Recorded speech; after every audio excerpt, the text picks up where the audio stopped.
সংগ্রামী সাথী ও বন্ধুগণ, চুক্তি ভঙ্গ হওয়ার পর মক্কা বিজয় হয়েছিল, কথা বলেন ঠিক কিনা? ফিলিস্তিনের সাথে ইসরায়েলের চুক্তি হয়েছিল, সেই চুক্তি ভঙ্গ করে ইসরায়েল ফিলিস্তিনি মুসলমানদের উপর হামলা করেছে। আমরা অতি ভালো কারণে স্পষ্ট দেখতে পাচ্ছি ফিলিস্তিন বিজয় হবে,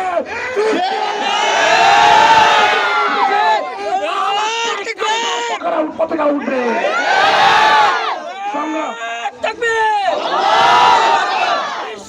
মুসলিম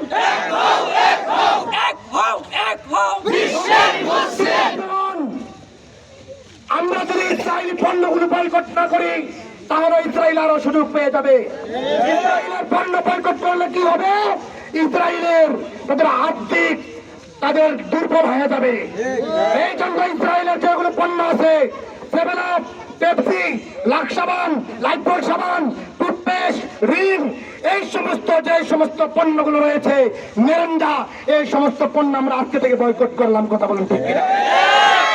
সংগ্রামী সাথী বন্ধুগণ, এই পর্যায়ে বক্তব্য রাখবেন ভাই মোহাম্মদ রঘুনাথপুর যুব সমাজের পক্ষ থেকে ভাই মোহাম্মদ শাহাদুল হোসেন পপি।